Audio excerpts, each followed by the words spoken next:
प्राप्ति जैसी आनी चाहिए, उसका क्या कारण है? पूर्ण श्रद्धा नहीं होती, वहां तत्परता नहीं आती। जब हमें महत्व बुद्धि और श्रद्धा हो जाएगी कि मुझे भगवत प्राप्ति ही करनी, तो साधना में तत्परता आ जाएगी।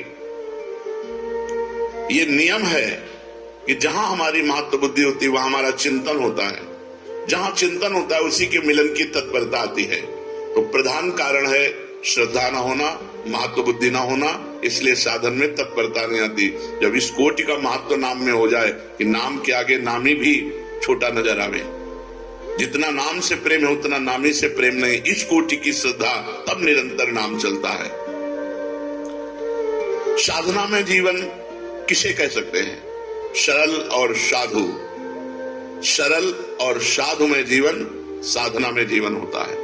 साधना में जीवन सरल जीवन, साधु में जीवन। संत सरल चित जगत हित जान स्वभाव सने, जिनका स्वभाव होता है संत सरल चित, सरल चित, सरलता और साधुता, ये साधना का स्वरूप है। अगर साधन ठीक कर रहा है तो सरल और साधु स्वभाव वाला होगा। साधु स्वभाव क्या है? कभी किसी से कुछ ना चाहना, निरंतर परहित करना, बड़े से बड़े कष्ट को सह करके भी किसी से सहायता ना लेना, ये सब साधुता के अंतर्गत आता है।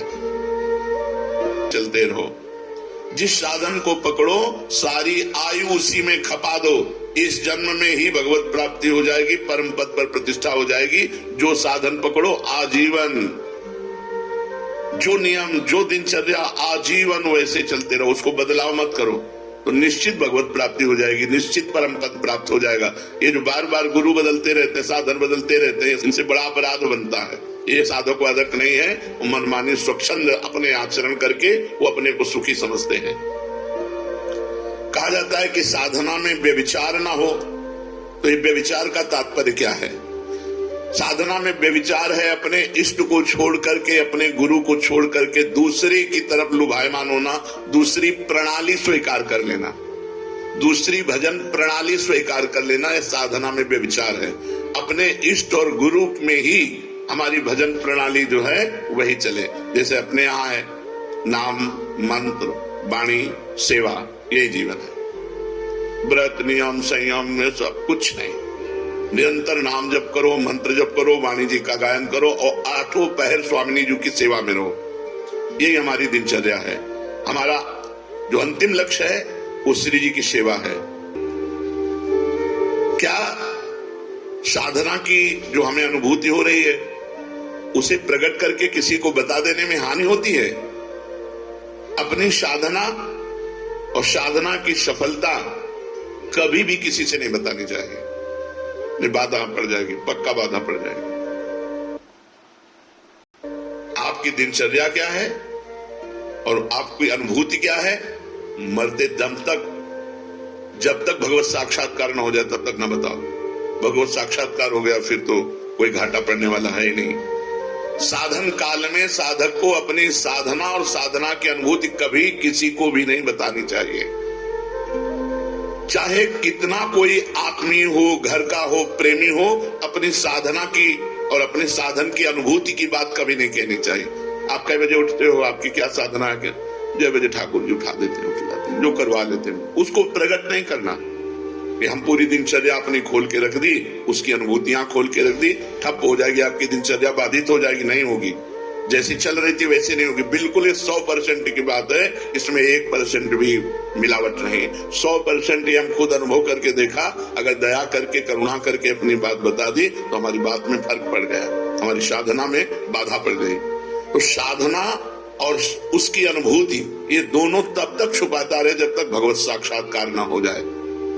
बहुत संभाल कर गरीब के धन की तरह इसे गुप्त और सुरक्षित रखो। जीवन पर्यंत साधना का अभ्यास किया, मृत्युकालीन पर्यवसान क्या है, फिर क्या है? तो जो जीवन भर साधना करता है, मृत्यु काल में उसके पूरे जीवन का टोटल लगाकर भगवत स्मरण दे दिया जाता है। जैसे आप जीवन भर पाप किए हो, बीच में कुछ थोड़ा साधन पुण्य दान पुण्य, वो नहीं माना जाएगा, उसका भोग तुम भोगना। और जीवन भर जो किया उसका टोटल लगा के भगवत विस्मरण तुम्हें करवाया जाएगा, क्योंकि तुम्हारी दुर्गति होगी। और जिसने भगवान नाम जप किया है तो उसको पूरे जीवन का आंकड़ा लगा करके कि इसमें अधिक क्या किया, तो बोले भजन, तो अंतिम समय भजन का स्मरण दो। तो जो भागवती का अधिकारी हैं वो अंतिम समय उसको भगवत स्मरण दे देते हैं और उसको भगवत प्राप्ति हो जाती है। पूरे जीवन का आपका कार्य ही अंतिम परिणाम पर अवलंबित है। पूरे जीवन आप जो करते रहे वही अंतिम परिणाम में आपको चिंतन दिया जाएगा। वो अंतिम में आप चिंतन नहीं करते, वो दिया जाएगा। छा गया भगवत चिंतन, या भूल गए भगवान को, छा गया संसार का कोई चिंतन, ये पूरा टोटल तुम्हारे पूरे जीवन का टोटल होगा मृत्यु के समय। 1 सेकंड में पूरा आंकड़ा फिट कर दिया जाता है। कभी कभी इससे चूक हो गई, नहीं जीवन भर प्रयास किया भजन का, तो दे दो भगवत स्मरण। कभी भूल चूक से भगवत स्मरण कर लिया, नहीं जीवन भर पापाचरण किया, तो भगवान की स्मृति नहीं आएगी। वो ऐसे लक्षण वाले जो उसको योनि मिलनी है वैसे चिंतन उसका बनेगा। यदि प्राण जाने के 2 दिन पहले ही बेहोश हो गया है तो उसकी गति क्या होगी? 2 दिन पहले भजन किया और मरने के 2 दिन पहले ही बेहोश हो गया, अब उसकी गति क्या होगी? क्योंकि अंतिम समय तो उसे होश है नहीं। उस दशा में 2 दिन पहले जो अंतिम चिंतन हुआ था उसी का भावी गति होगी। 2 दिन बेहोश होने के पहले जो चिंतन हुआ था उसी से उसकी गति होगी, वही उसकी अंतिम चिंतन गति मानी जाएगी। इसलिए हर समय नाम जप करो, पता नहीं कौन सी श्वास आखिरी हो। अंत समय में भगवत स्मरण किस प्रकार का होता है? जिसने जीवन भर भगवान का स्मरण किया उस समय भगवान छा जाते हैं उसके दिमाग में। वो राधा राधा नहीं कहेगा, किशोरी जी छा जाएंगे उसके दिमाग में और उन्हीं के चिंतन में उमरेगा। इसीलिए जीवन भर माला चला रहे हैं, जीवन भर भजन कर रहे हैं कि अंतिम समय हमारा बन जाए। तो अंतिम समय क्या होगा? हमारे इष्ट देव आकर के छा जाते हैं। श्री राधिका निकुंज मंडली तत्र तत्र हृदय में विराजताम। श्री स्वामी जो अपने परिकर के साथ प्रकाशित हो गई। इसका साधन क्या है कि अंतिम समय में भगवत स्मरण हो ही जाए। संपूर्ण जीवन निष्पाप और भगवत चिंतन परायण रहो। संपूर्ण जीवन निष्पाप, कोई पाप करने की चेष्टा ना करो और खूब नाम जप करो, तो अंतिम समय प्रिया प्रीतम तुम्हारे दिमाग में छा जाएंगे। संपूर्ण जीवन भजन में लगाए तो संसारिक कार्य कैसे करें? जागतिक कार्य भी तो हैं, व्यापार है, नौकरी है, और भी सब कार्य है। आप कहते हो हर समय भजन करें तब अंतिम समय, तो कैसे संभव हो सकता है? आप ईश्वर हो, आप जज हो, आप वकील हो, कुछ भी हो, आपका जो कर्म है वो निष्पाप होना चाहिए। वो धन के निमित्त से दोष को छुपा करके निर्दोषी को दंड दे दे, अपराध बन गया, पाप बन गया। आप अपने धर्म से चूक कर लिए, घूस लेकर के अपराधी को छोड़ दिया और निरपराध को दंड, आपसे पाप बन गया। व्यापार आप कम तोल रहे हैं, ज्यादा दाम ले रहे हैं, आपसे अपराध बन गया। नहीं तो स्वकर्मणा तम अभ्यर्च, आपका स्वकर्म ही भगवान की पूजा बन जाएगी। किसानी, खेती, व्यापार जो भी आप कर रहे हैं, यदि धर्म पूर्वक करें और नाम जप करें तो और पूजा बने न बने, वो आपका कर्म ही पूजा बन गया और भगवान की प्राप्ति हो जाएगी।